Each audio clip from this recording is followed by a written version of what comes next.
அடுத்ததாக இது ஜெபம் பண்ணுகிறோம், நாம் ஜெபம் பண்ணுகிறோம், நான் ஜெபிக்கிறேன் உங்களுக்காக அப்படிலாம் சொல்கிறோம் இல்லையா? Both shepherd and the flock, ஊழியக்காரனும் சொல்கிறேன், விசுவாசியும் சொல்கிறேன். இந்த செய்தி ரெண்டு பேரும் கேட்கணும். ஜெபம் இதுக்கு என்ன வேதம் சொல்லுது? 6:5 மத்தேயு 6:5 அன்றே நீ ஜெபம் பண்ணும்போது மாயக்காரலை போல் இருக்க வேண்டாம். மாயக்காரன் ஜெபம் பண்ணுறான். It's shocking. ஜெபிக்கிறவன்லாம் ஐயோ எவ்வளோ நேரம் ஜெபிக்கிறார் ஐயா, அவர் நல்ல ஜெப வீரர், யாரையும் நான் கவர சொல்லலை. ஜெபம் பண்ணுறதுனால இந்த மாயம் வராதுன்னு இல்லை. நீ தான தர்மம் காணிக்கெல்லாம் செலுத்தினால மாயம் உனக்கு வராதுன்னு இல்லை. மாயம் உள்ளே வந்து மாயக்காரர். பணம் இருந்தால் பணக்காரன், என்ன வியாதி இருந்தால் வியாதிக்காரன், வியாதியஸ்த.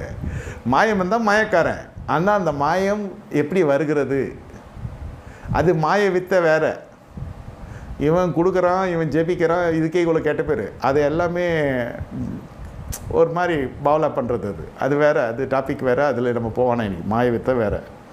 இது மனுஷர் காணும்படியாக ஜெப ஆலயங்களில், வீதிகளில், சந்ததிகளில் ஜெபம் பண்ண விரும்புவாங்க. தங்கள் பலனை அடைந்தது உங்களுக்கு மெய்யாகவே சொல்லுகிறேன்.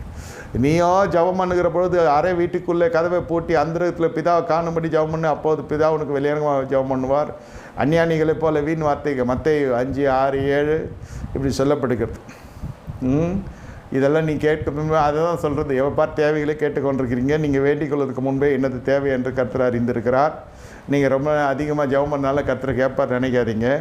ஏன் என்ன சொல்கிறேன்னாக்கா, இதெல்லாம் ஜெபம் நல்லாயிருக்கும். மாயக்காரருக்கு ஜெபம் நல்லாயிருக்கும், தேவ பயம் இருக்காது. பார்வைக்கு இதுங்கெல்லாம் ஜெபம் நல்லா பண்ணோம். வேதம் சொல்லுகிறது, முதிர் வயது உள்ள கர்த்தருக்கு பயப்படுற பயம் இருந்தால் முதிர் வயது உள்ளவர்களை கண்டால் எழுமி, நிறைய வயது உள்ளவர்களை கண்டு எழுமி நின்று அவன் ஆசனத்தை அவனுக்கு கொடுத்து அவனை கனம் பண்ணு. இது வீட்டில் பார்த்தீங்களா, மாமியார் பார்ப்போம் சண்டை இருக்கும். வயசானவங்களை கனம் பண்ணுறது கிடையாது. ஜெபம் மற்ற பர்ஃபெக்டாக இருக்கும். அது கேட்கப்படுறதோ கேட்கப்படலையோ, இவங்க அந்நிய பாஷை என்ன, இவங்களுடைய அந்நிய பாஷைக்கு விரோதி இல்லை. நான் உங்களுக்கு தெரியும். அதாவது அந்த ஜெபம் என்பதிலே அவங்க நல்லா கண்ணுங்கருத்துமாக இருப்பாங்க. வாழ்க்கை ஜீவியத்தை விட்டுருவாங்க. அதே எருசலேமுக்கு போய் பஸ்காவுக்கு போய் இயேசுவை தொலைச்ச கதை, மரியாதையும் யோசிப்போம். ஜெபம் பர்ஃபெக்டு. வீட்டுக்குள்ளெல்லாம் ஜெபம் பண்ணாது. இது ஒன்லி டிவியில் தான் ஜெபம் பண்ணோம். அதாவது தனி ஜெபம் இருக்காது.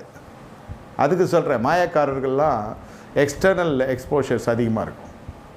வெளியிலெல்லாம் நல்ல ஜெபம் பண்ணுறோம். தேசத்துக்கு இந்தியாவை தாறுமாண்டவரே அப்படின்வான். தனி ஜெபம் இருக்காது. வீட்டில் போய் ஜெபம் பண்ணாக்க முடியாது. வீட்டில் மண்டபம் தெரியும் இல்லையா?